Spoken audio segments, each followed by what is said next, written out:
Fala galera, paz seja convosco. No dia de hoje nós iremos falar sobre o livro de Jó, nos capítulos 1, 2, 3 e 4. O livro de Jó, ele tem a sua autoria desconhecida.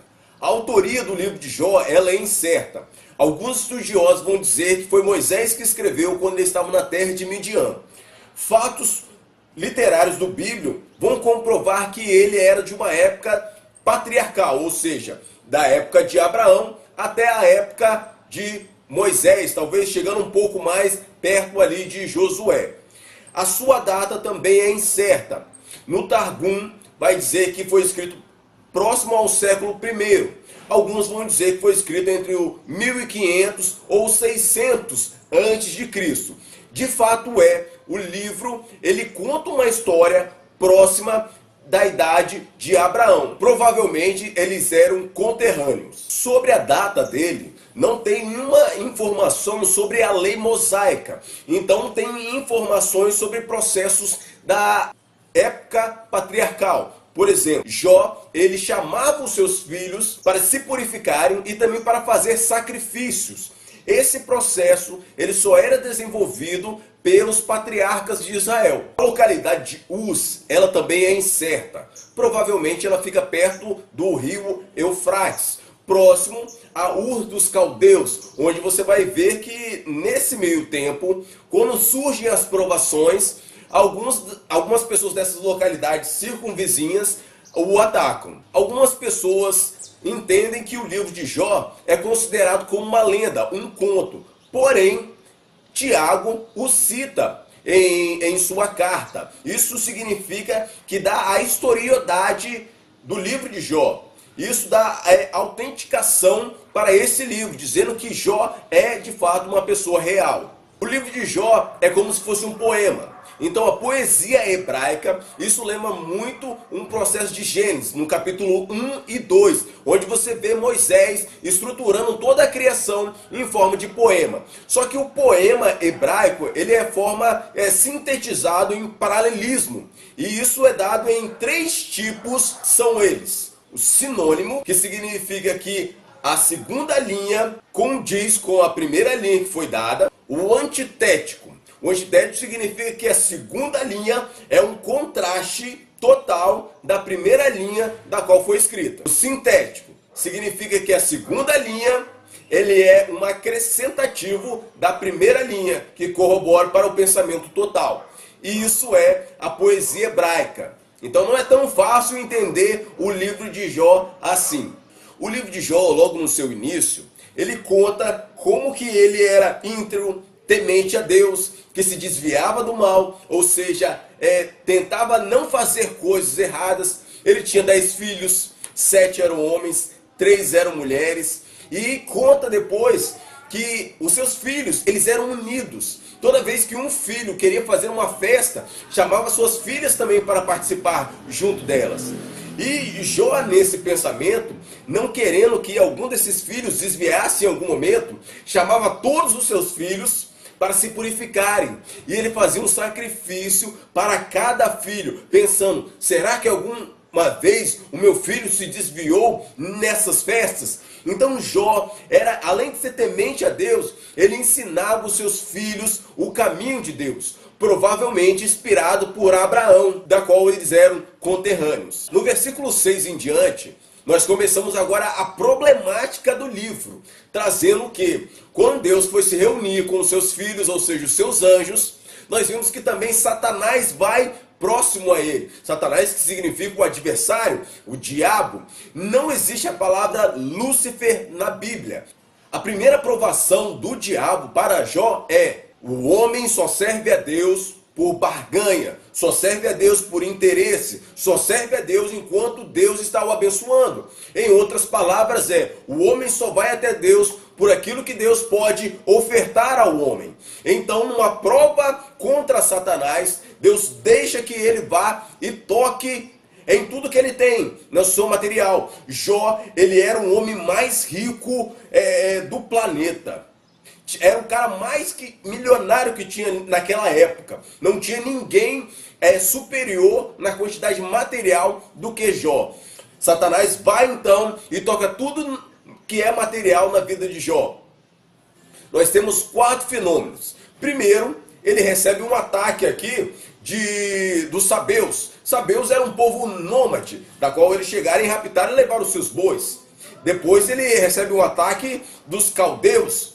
Aí você tem uma referência de Ur dos Caldeus, que é uma circunvizinhança aonde provavelmente Jó residia. Depois nós temos 2 fenômenos climáticos.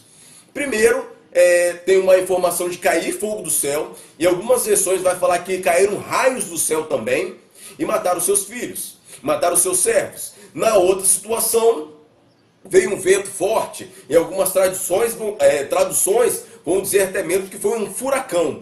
Então no mesmo dia, Jó perdeu tudo, e também a sua família.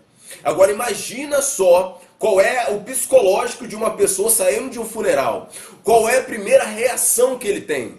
Ele diz: eu nu saí do ventre da minha mãe, e nu tornarei também para a terra. Ou seja, o que eu ganhei do meu nascimento até a minha sepultura, eu considero como nada, em consideração ao que Deus tem na minha vida. No capítulo 2 de Jó, agora nós temos a provação sobre a sua saúde. No primeiro caso, nós temos o dinheiro e a família. Será que o homem vai adorar a Deus acima do dinheiro e da família? Jó provou que sim.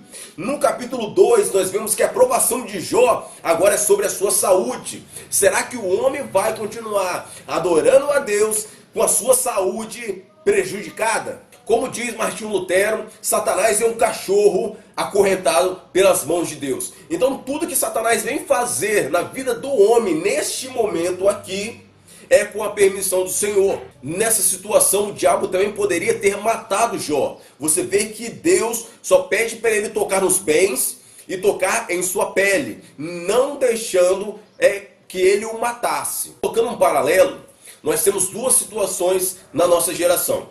Primeiro, aqueles que superestimam ao diabo, dizendo que ele pode fazer todas as coisas, que se ele pegar, ele quebra mesmo, ele vai passar o carro, parece uma espécie de Constantino, que vai quebrando tudo. Do outro lado, nós temos as pessoas que subestimam a Satanás, dizendo que ele nada pode fazer, que ele é um cachorro, ele é um sarnento, que ele não tem casa, que nós vamos pisar na cabeça de Satanás. Mas Paulo diz, nós não ignoramos seus ardis. Lembre-se que o pecado entrou através de uma conversa, que aparentemente foi simples. Então tome cuidado em quem vocês estão escutando por aí. Talvez você esteja escutando cobras. O capítulo 2 fala uma parada muito legal, cara, sensacional, que é sobre o casamento misto.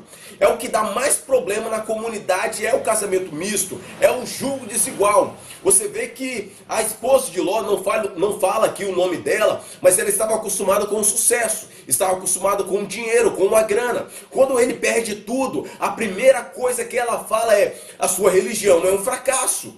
Tudo que você serve de Deus, a sua integridade, isso tudo vai por água abaixo. Por que você não se amaldiçoa o seu Deus e morre de uma vez? Numa situação dessa, desesperadora, as pessoas falam qualquer coisa. Mas quando você tem Deus no coração, você responde. Você fala como se fosse um louco. Será que nós iremos receber somente coisas boas do Senhor? Será que não poderemos receber também coisas ruins dele? No capítulo 2, nós vemos as amizades de Jó. Você percebe que a teologia dessa geração ela está tão errada e confusa como aqui estava, que os amigos de Jó, eles realmente vieram de longe, choraram com ele, esperaram 7 dias e 7 noites, mas a sua teologia estava totalmente errada e equivocada. Eles achavam que tudo o que estava acontecendo com Jó era fruto de pecado. E na verdade nem todas as coisas são decorrentes de causa e efeito de pecado. A teologia da prosperidade, que é um câncer na igreja, vai dizer que se você está passando por dificuldades, você está em pecado. Lembre-se que essa teologia é uma teologia demoníaca, satânica, da qual o diabo fez essa mesma pergunta para Jesus. Você está passando fome?